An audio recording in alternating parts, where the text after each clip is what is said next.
India versus Pakistan, হ্যাঁ এই সেই ম্যাচ যেই ম্যাচের জন্য শুধু ইন্ডিয়ান ও পাকিস্তান সমর্থক না, সারা বিশ্বের যারা ক্রিকেট ফ্যান আছে সবাই কিন্তু এই ম্যাচটার জন্য ওয়েট করে। কারণ আইসিসি ইভেন্ট ছাড়া পাকিস্তানের সঙ্গে খেলা হয় না। আর এই আইসিসি ইভেন্ট চ্যাম্পিয়ন্স ট্রফি 2017 পাকিস্তানের কাছে কিন্তু হারতে হয়েছিল ইন্ডিয়াকে। আর 8 বছর পর সেই বদলার ম্যাচ কাল, সেই ম্যাচের জন্য কিন্তু সবাই অধীর আগ্রহে অপেক্ষা করছে, ইন্ডিয়ান ফ্যান হোক কি পাকিস্তান ফ্যান। এবারে আসবো বন্ধুরা ইন্ডিয়া পাকিস্তানের ম্যাচের কিছু বিশ্লেষণ নিয়ে বা কিছু গুরুত্বপূর্ণ প্লেয়ার যারা এই ম্যাচে ইম্প্যাক্ট ফেলতে পারে সেই সব প্লেয়ারের সম্বন্ধে আলোচনা করতে। প্রথমে আসি পাকিস্তানের সম্বন্ধে, কারণ হোস্ট কান্ট্রি পাকিস্তান, তো তাই প্রথমে পাকিস্তানের নাম বলি। পাকিস্তান দলের সব থেকে বড় ধাক্কা হচ্ছে ফাকার জামান চোটের জন্য বাইরে চলে যাওয়া। ফাকার জামান না থাকায় কিন্তু পাকিস্তানের ওপেনিংয়ে অনেক বড় একটা ধাক্কা খেল। 2017 সালের সেই ম্যাচটার কথা মাথায় আছে তো? এই ফাকার জামানই কিন্তু সেঞ্চুরি করে ইন্ডিয়াকে চ্যাম্পিয়ন্স ট্রফি ফাইনালে হারিয়েছিল। বলতে গেলে একতরফা খেলেছিল কিন্তু ফাকার জামান। সেই ফাকার জামান এবার নেই। স্বস্তিতে ইন্ডিয়া পাবে কি, নাকি অন্য প্লেয়াররা? আর যারা আছে যেমন বাবার আজম আছে, রিজওয়ান আছে, সালমান আগা আছে, অনেক উদীয়মান ক্রিকেটার আছে পাকিস্তানেরও। কিন্তু বোলিং ডিপার্টমেন্টে তো শাহিন আফ্রিদি আছে। হ্যাঁ, আগের ম্যাচে কোনো উইকেট পায়নি শাহিন আফ্রিদি, সেই কারণে কিন্তু আরো ভয়ঙ্কর হতে পারে শাহিন আফ্রিদি। হারিশ রাউফ আছে, নাসিম শাহ আছে। তো পেস ডিপার্টমেন্ট কিন্তু পাকিস্তানের বরাবরই ভালো। এবারও কিন্তু সেটাই আমি বলবো, পাকিস্তানের পেস ডিপার্টমেন্ট ভার্সেস ইন্ডিয়ার ব্যাটার।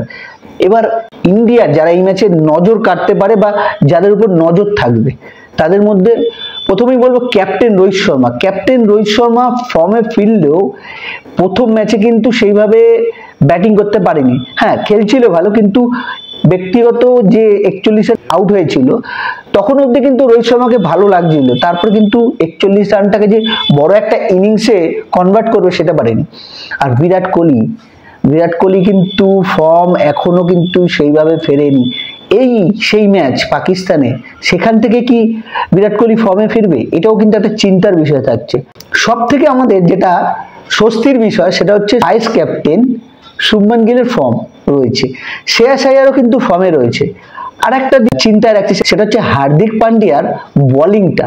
কারণ হার্দিক পান্ডিয়া সেইভাবে বোলিং করছে না এবং উইকেটও পাচ্ছে না।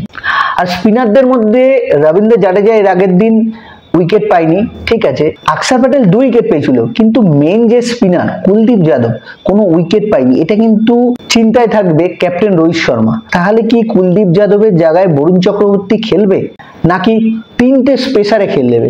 আকসদীপ কি এই ম্যাচে খেলবে কুলদীপ যাদবের জায়গায়? এটাও হতে পারে, আকসদীপ খেলতে পারে।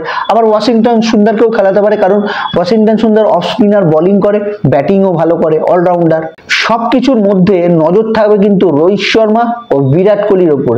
ফোকাস কিন্তু এই ম্যাচে 2 বড় প্লেয়ার রোহিত শর্মা, বিরাট কোহলি। অন্যদিকে পাকিস্তানের বাবার আজম ও রিজওয়ান, মানে এই যে দুটো টিমের দুজন করে batter, Rizwan captain, Rohit Sharma captain. Rohit Sharma open করে, রিজওয়ান ফার্স্ট ডাউন নামে।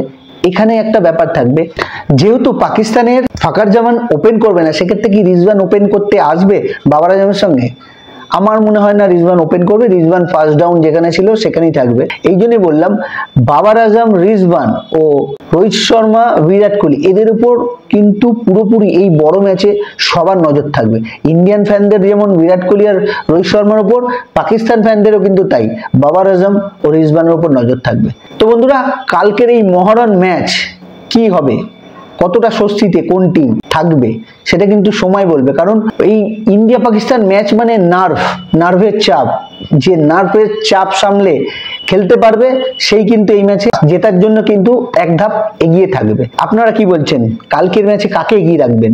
আমরা ভারতীয় দর্শকরা তো সবসময় বলবো ভারতকে এগিয়ে রাখবে, কিন্তু সেই যে চ্যাম্পিয়ন্স ট্রফি 2017 বদলাটা কিন্তু এই 2025-এ চাই, ফাইনালের বদলা। তখন ছিল ক্যাপ্টেন বিরাট কোহলি, এখন রোহিত শর্মা। আমরা রোহিত শর্মার হাত থেকে সেই বদলা নিতে চাই। তাই বদলার ম্যাচ হিসাবেও কিন্তু এটাকে ভারতবাসী দেখবে বা ইন্ডিয়ান টিম দেখবে। তো বন্ধুরা, আশা করছি স্পোর্টস লাভার্সের এই আলোচনা আপনাদের ভালো লাগে। ভালো লাগলে আমাদের সঙ্গে থাকবেন, লাইক শেয়ার অবশ্যই করবেন। আর হ্যাঁ, কমেন্ট বক্সে অবশ্যই জানান কালকের ম্যাচে কাকে এগিয়ে রাখবেন। আসি, দেখা হবে অন্য কোনো ভিডিওতে। ততক্ষণ সুস্থ থাকবেন, ভালো থাকবেন।